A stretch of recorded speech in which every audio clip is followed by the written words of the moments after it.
గమకాలు, భయానక సంఘటనలు జరిగినవి నిజమా లేక మనోవిభ్రాంత్యా?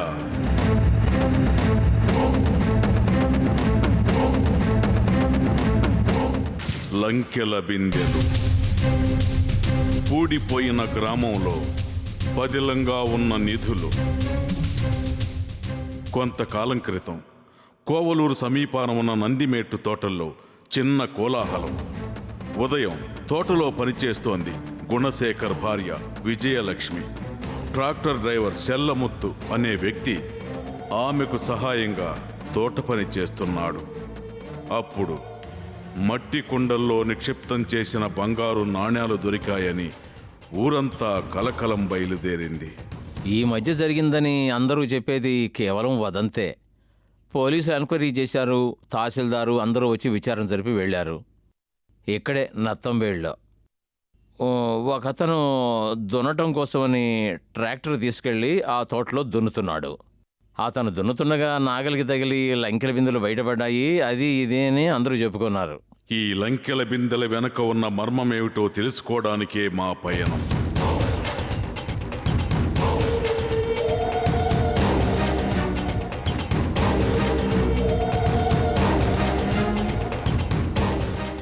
ఎవ్వరు అంతవరకు నడవనట్టుగా, ఎంతో పరిశుభ్రంగా ఎవరో ఊడ్చినట్టుగా ఉంది ఆ తారు రోడ్డు. అయినా మధ్య మధ్యలో అక్కడక్కడ కొన్ని గుంటలు కూడా పడ్డాయి. ఆ దారిలో కొంత దూరం ప్రయాణించాక లోతట్టు ప్రాంతంలోకి దిగుతున్నట్టుగా అనిపించింది. ఆ ప్రదేశం నిర్మానుష్యంగా ఉంది. ముందుకెళ్లాలా వద్దా అన్న సందేహంతో కిందికి దిగి కొంత దూరం నడక సాగించాం.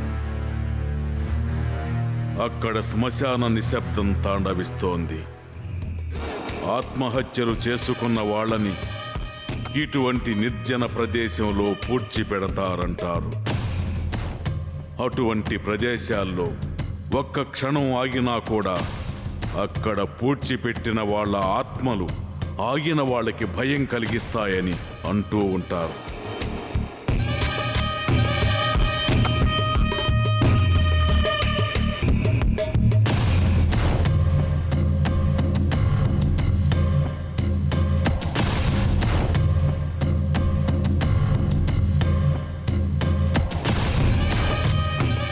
సమయం మిట్ట మధ్యాహ్నం. దూరంగా కుక్కలు అరుస్తున్న శబ్దం వినిపిస్తోంది. కొంత దూరంలో భయాన్ని కలిగిస్తున్నట్టుగా ఒక గుడి ఎండిన మాను కింద నేల మీద ప్రతిష్ఠించబడి ఉంది. ఎర్రని ఎండలో వినాయక విగ్రహం. అక్కడక్కడ చిల్లర నాణ్యాలు వెదజల్లబడి ఉన్నాయి.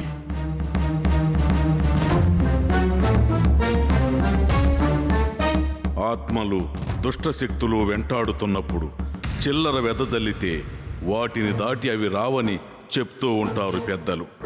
ఈ నాణ్యాలు కాపలా కాసే దేవునికి కానుకలా లేక దుష్ట ఆత్మల్ని ఆపటానికా అన్నది తెలియక మేము ముందుకు సాగాం.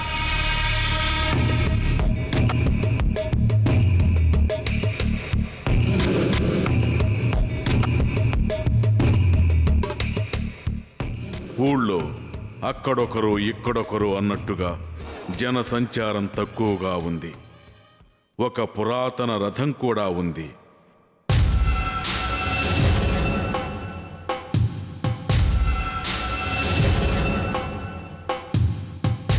ఆలయం వైపుగా వెళుతున్నాం.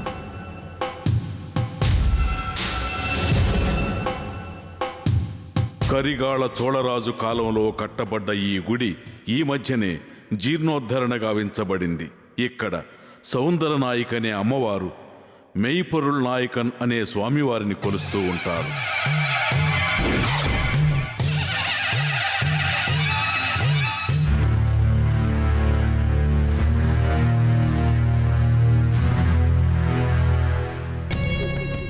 ఆలయానికి ఎడమ వైపున ఎత్తైన మైదాన ప్రాంతం ఉంది. ఎండిన గడ్డిపోచలతో బీడు భూమిలా ఉంది. ఆ ప్రాంతం ఒకప్పుడు అంతఃపురం, రాజప్రసాదాలతో నిండిన నివాస ప్రాంతం. ఒక సమయంలో మట్టి వర్షంలాగా కురిసి మట్టి తుఫాను సంభవించి గ్రామాన్ని మట్టి దెబ్బగా మార్చివేసింది. ఒకానొకప్పుడు ఈ నత్తంబేడు ప్రాంతం నివాసయోగ్యమైన ప్రాంతం. అలాంటి సమయంలో అప్పట్లో మట్టి తుఫానులు సంభవించి మట్టితో కప్పివేయబడి మొత్తం ఊరంతా నాశనమై మట్టి దెబ్బయింది. కొన్నాళ్ల క్రితం అక్కడ స్థలాన్ని మళ్ళీ చదును చేసి వ్యవసాయం కూడా చేశారు. అక్కడ దున్నేటప్పుడు ఆ ప్రదేశంలో కొన్ని మట్టి పాత్రల పెంకులు, ఇటుకరాళ్ళు, ఇంకా పాతకాలపు పనిముట్లు కూడా అక్కడ కొన్ని దొరికాయి. అందువల్ల అక్కడ తవ్వకాలు జరిపి పరిశోధన చేస్తే అక్కడ ఏముందో తెలుస్తుంది. ఎందుకో ఆ రోజుల్లో మట్టే వర్షంగా కురిసి అన్నీ పూడిపోయాయని పాతతరం వాళ్ళు అప్పుడప్పుడు అంటుంటారు. ఈ ప్రాంతంలో ఎందరికో నిద్రాహారాలు కూడా లేకుండా చేసిన లంకెల బిందులుండే ప్రదేశం ఇదే. ఇక్కడ విలువైన సంపదెంతో నిక్షిప్తమై ఉందని ఊహామాత్రంగా చెప్పడం లేదు.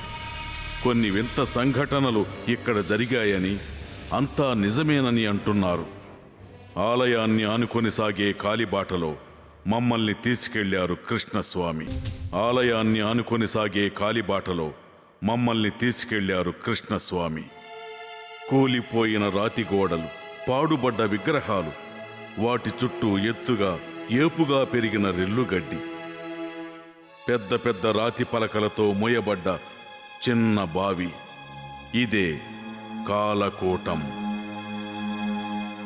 విషపు నీరు అని చెప్పబడుతున్న ఈ నీటి ఓట 1150 సంవత్సరాల క్రితమే ఉందట. పంచపాండవులు జోదంలో ఓడిపోయినందువల్ల రాజ్యాన్ని కోల్పోయి 12 సంవత్సరాలు వనవాసం వెళ్ళినట్లు ఇతిహాసం చెప్తోంది. అందులో 4వ వనమైన కాలమహర్షి వనం ఈ కోవిలూరేనట. ధర్మరాజు తన భార్య 4 తమ్ముళ్లతో ఈ ఊళ్ళో 1 సంవత్సరం నివసించారట.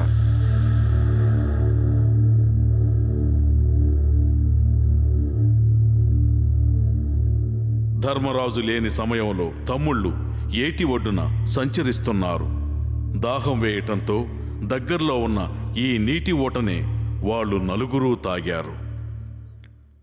ఆ నీరు త్రాగిన వెంటనే ఆ 4 స్పృహ తప్పి పడిపోయారు. తమ్ముళ్లను వెతుక్కుంటూ వచ్చిన ధర్మరాజు స్పృహ కోల్పోయి ఉన్న వాళ్లను చూశారు. అప్పుడు ఒక అశరీరవాణి, నా 2 ప్రశ్నలకు సమాధానం చెప్తే నీ తమ్ముళ్ళు ప్రాణాలతో లేస్తారని పలికింది. ధర్మజుడు తగిన సమాధానం చెప్పడం వలన ఒక ఆకారం గోటితో భూమిని చీల్చి ఒక నీటి ఓటను సృష్టించింది. అందులోని నీటిని ధర్మజుడు ఒక్కొక్కరి మొహం మీద చల్లగా వాళ్ళు స్పృహలోకొచ్చి లేచారట. ధర్మరాజు ఆయన 4 తమ్ముళ్ళు, భార్య ఇక్కడికి వచ్చి ఈ వనంలో నివసిస్తున్నప్పుడు ఒకసారి ధర్మరాజు తమ్ముళ్ళకి దాహం వేయడం వలన వాళ్ళందరూ ఇక్కడికి వచ్చారు. అప్పుడు ఇక్కడున్న ఈ తటాకంలో నీళ్లు ఉండడం వల్ల తాగడానికి వచ్చారు. నీళ్లు తాగబోయేసరికి వాళ్ళకు ఒక అశరీరవాణి వినపడింది. అదేంటంటే, వాడని పైరు, బాధలేని బరువు, దీనికి అర్థమేమిటని ప్రశ్నించింది. చెప్తేనే మీరు నీళ్లు తాగాలి, లేకుంటే తాగకూడదని చెప్పింది అశరీరవాణి. వీళ్ళు ఎంత ఆలోచించినా వీళ్ళకి అర్థం కాలేదు. దాహం తట్టుకోలేక వీళ్ళు నీళ్లు తాగేశారు. నీళ్లు తాగగానే 4 అంటే ధర్మరాజు తప్ప మిగిలిన 4 భీముడు, అర్జునుడు, నకులుడు, సహదేవుడు, వీళ్ళు 4 మైకం వచ్చి పడిపోయారు. ఆ తర్వాత ధర్మరాజు అక్కడికి వచ్చాడు. ధర్మరాజు ఆ ప్రశ్నలకి సమాధానం చెప్పాడు. వాడని పైరంటే గడ్డి మొక్కలు, బాధలేని బరువంటే నిండు గర్భవతి అని ఆయన సమాధానం చెప్పగానే ఆ నీళ్లు మొహం మీద చల్లమని చెప్పారు. నీళ్లు చల్లగానే వాళ్ళకి ప్రాణాలు వచ్చాయని చెప్తుంటారు. పంచపాండవుల ప్రాణాలను నిలబెట్టిన నీటి ఓటకి ఒక తొట్టి కట్టబడింది. విషపు నీరున్న బావిని మూసివేసి వాటి మీద దేవుళ్ల విగ్రహాలు పెట్టారు. ఇది దేవుని యొక్క ఆలయ ప్రాంతమే అయినా ఎన్నో అమానుష సంఘటనలు ఇక్కడ జరిగాయి. తన తండ్రి అస్థికల్ని ఒక చెంబులోకి తీసుకొని ఒకానొక వ్యక్తి తన స్నేహితునితో వాళ్ల ఊరి నుంచి బయలుదేరి వెళ్ళాడు. కాశీకి బయలుదేరిన వారు విశ్రాంతి కొరకు కోవిలూరులో బస చేశారు. చెంబులో ఉన్నది ఏమిటో తెలియని స్నేహితుడు అతను లేని సమయం చూసి చాటుగా ఒక చోటికి చెంబు తీసుకెళ్లి విప్పి చూశాడు. చెంబు నిండుగా పువ్వులున్నాయి. ఇది స్నేహితుడు బయటికి చెప్పలేదు. కొన్నాళ్లకి ఇద్దరూ కాశీకి వెళ్ళారు. నదిలో కలపడానికి అతను చెంబు మూత విప్పాడు. అందులో అస్థికలు మాత్రమే ఉన్నాయి. అది చూసి విస్తుపోయిన స్నేహితుడు కోవిలూరులో చూసినప్పుడు పువ్వులు ఉన్న విషయం చెప్పాడు. ఇద్దరూ తిరిగి ఈ ఊరికి వచ్చేశారు. ఇక్కడికొచ్చి చూస్తే స్నేహితుడు చెప్పినట్టుగా పువ్వులు కనిపించాయి. ఒకానొకప్పుడు కాశీ కంటే కూడా ఇక్కడున్న నదికే ఎక్కువ శక్తి ఉండేదని అంటూ ఉంటారు. ఆ కాలంలో ఒక బ్రాహ్మణుడు చనిపోతే అతని అస్థికల్ని కలపడానికని స్నేహితుడితో కలిసి ఇక్కడికి తీసుకొచ్చారు. వాళ్ళు అస్థికల్ని తీసుకొచ్చేటప్పుడు వాళ్ళు ఒకానొక ప్రదేశంలో ఆగి ఆ బ్రాహ్మణుడు తను చేయవలసిన ఆచార వ్యవహార ధర్మాలని చేసుకుంటూ ఉండగా ఆ సమయంలో అతనితో వచ్చిన అతని స్నేహితుడు అప్పుడు అక్కడ పెట్టున్న ఆ చెంబులో ఏమున్నదో చూడాలన్న ఉత్సాహంతో ఆ చెంబు మూతికి కట్టున్న గుడ్డను విప్పి చూడగా ఆ చెంబులో ఉన్న ఆస్తికలు బూడిద అతనికి పువ్వులుగా కనిపించాయి. అతను స్నానం చేసి వచ్చాక అతనితో ఈ విషయం చెప్పలేదు. తర్వాత వాళ్ళిద్దరూ బయలుదేరి ఇక్కడి నుంచి కాశీకి వెళ్ళిపోయారు. కాశీకి వెళ్ళాక అక్కడ చెంబు విప్పి చూసినప్పుడు అప్పుడు అందులో ఎముకలు బూడిదే ఉన్నాయి. అప్పుడు ఆ స్నేహితుడు చెప్పాడు, నువ్వు వెళ్ళి నదిలో స్నానం చేస్తున్నప్పుడు నేను చెంబు విప్పు చూస్తే నాకు అప్పుడు అవి పువ్వులుగా కనిపించాయి.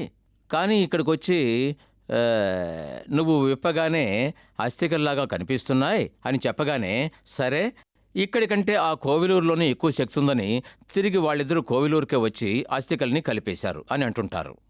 ఇదే విధంగా గుడి పక్కన అమ్మవారి విగ్రహానికి చెయ్యి విరిగిపోయి ఒక చోట పడేశారు. అందువల్ల ఆ స్థానంలో కొత్త విగ్రహాన్ని చెక్కి పెట్టాలనుకున్నారు ఒక శిల్పి. అప్పుడు అతనికి ఒక రహస్య స్వరం వినిపించింది. నీ భార్య ప్రాణాలతో ఉండగానే మరొక స్త్రీకి మనసిస్తావా అని బెదిరించిందట.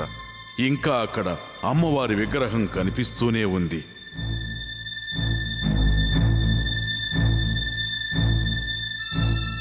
అశరీరవాణి, అమానుష శక్తి అని ఊరంతా మర్మవార్తలు వ్యాపించి ఉన్నా కూడా కొద్ది దూరంలోనే గుంటలు గుంటలుగా తవ్వకాలు జరిగినట్లు కనిపిస్తోంది. అవన్నీ లంకెల బిందెల కోసం తవ్వినవే అంటున్నారు. గుంటలు గుంటలుగా తవ్వకాలు జరిగినట్లు కనిపిస్తోంది. అవన్నీ లంకెల బిందెల కోసం తవ్వినవే అంటున్నారు. చాలామంది తవ్వి తీసుకున్నారు, లంకెల బిందులు ఉన్నాయని అంటూ ఉన్నారు. ఎన్నో పాత నాణ్యాలు దొరికాయి, నగలు బంగారం కూడా చాలామందికి దొరికింది. కొన్నిసార్లు బయటపడతాయి, కొన్నిసార్లు రహస్యంగానే దాచుకుంటారు. పాత సంప్రదాయాల్లో నమ్మకం ఉన్న వాళ్ళు వాటిని తవ్వి తీసుకొచ్చి నలుగురు చూపించి ఇలా దొరికాయి అని పరీక్ష చేస్తూ ఉంటారు. స్వార్థం ఉన్న వాళ్ళు ఎవరికి చెప్పకుండా దాచిపెట్టుకుంటూ ఉంటారు. దొరికేందుకు అవకాశం ఉంది, ఎన్నోసార్లు దొరికాయి కూడా, అవి ఎవరు బయట పెట్టరు. నందివేట్టు ప్రాంతంలో కొందరు వ్యక్తులు నేలంతా తవ్వుతున్నారు. తోట పని అన్న సాకుతో నిధుల వేట సాగిస్తున్నారు వాళ్ళు.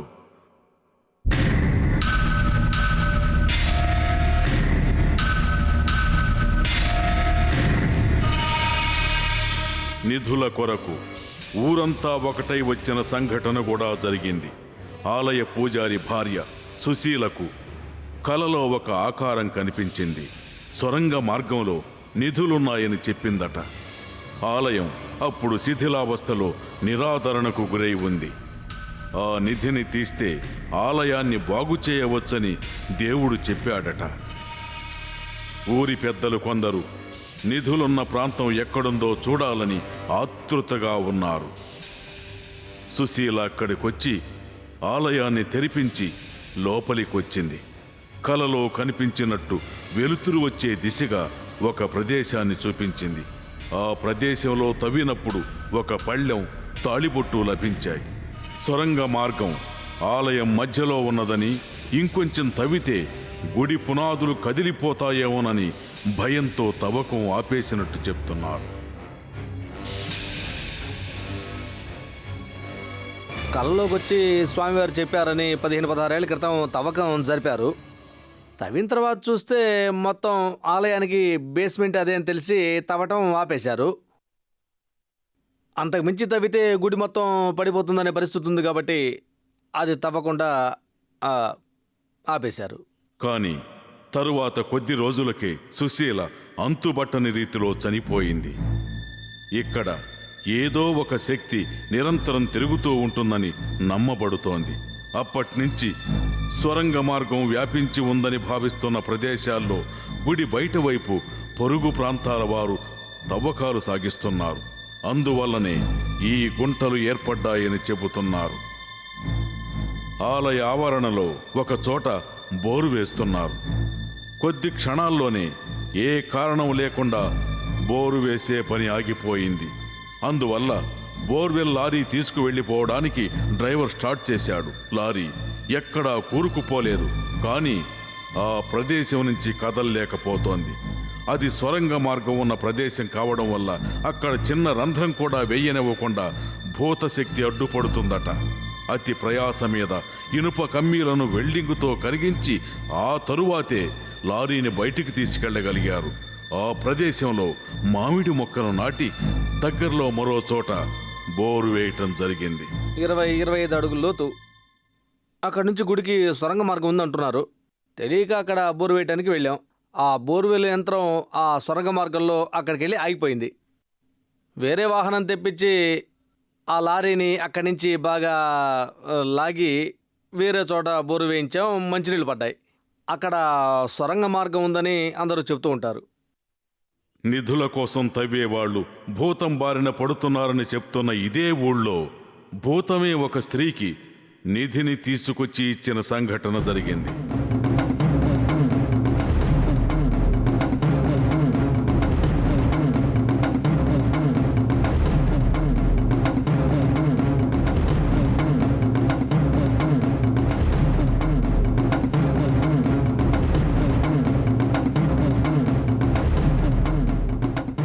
అమ్మన్ కోవిలపాలెం వెళ్ళి ఒక ఆవిడతో భూతం చెప్పిందట. ఆ ఊళ్ళో డబ్బు ఉంది, నువ్వురా, నీకు ఇస్తాను, నువ్వు దాంతో సుఖంగా ఉండొచ్చు అని చెప్పిందట. ఆమె భయపడి నేను రానని చెప్పేసిందట. నువ్వు ఇంకెవరినైనా తీసుకువెళ్ళు, నిన్ను నమ్మి నేను ఎలా వస్తాను, నేను రానని చెప్పిందట. అని చెప్పేసరికి ఆ భూతం, నేను వచ్చిన దారిలోనే ఒక గుర్తు చేసి వెళతాను, నువ్వు ఆ గుర్తు ప్రకారం ఉదయం నడిచి వెళ్ళావంటే నీకు నిధి దొరుకుతుంది అని చెప్పి ఆ భూతం వెళ్ళిపోయింది. ఉదయం ఆవిడ నిద్ర లేచేసరికి ఇటు నుంచి కొన్ని పూల కొమ్మల గుర్తులు దారి పొడుగునా ఉన్నాయి. ఆ దారిలోనే వెళ్ళింది. వెళ్ళి ఒక చెంబులో బంగారు నాణ్యాలు ఉంటే తీసుకొచ్చింది. తీసుకొచ్చి తెలిసిన వాళ్ళకి చెప్తే, ఇది నీకెందుకులే, నీకు కావాల్సిందలా భోజనమే కదా, నీకు భోజనం పెడతామని వాళ్ళ తీసుకొని దాని ద్వారా వాళ్ళు గొప్పవాళ్ళయ్యారని ఈ ఊళ్ళో వాళ్ళందరూ చెప్పుకుంటూ ఉంటారు. లంకెల బిందెల కోసం వెళ్ళిన వాళ్ళని మర్మశక్తి కొట్టి చంపుతుందని, కానీ అదే శక్తి ఎందరికో లంకెల బిందెలు తెచ్చి ఇచ్చిన కొన్ని మర్మ సంఘటనలు ఈ గ్రామస్తుల గుండెల్లో భద్రంగా ఉన్నాయి. ఇక్కడ తవ్వితే లంకెల బిందెలే కాదు, కొన్ని ప్రమాదాలను కొని తెచ్చుకోవచ్చు అంటున్నారు. నెమ్మదిగా ఆ గ్రామం నుంచి బయలుదేరాం. ఏటిగట్టున ఒక వ్యక్తి తన నిధుల వేటలో వెతుకుతూ తిరుగుతున్నాడు. ఇతనికి దొరికేది లంకెల బిందెలా లేక భూతం చేతిలో చావు దెబ్బలా?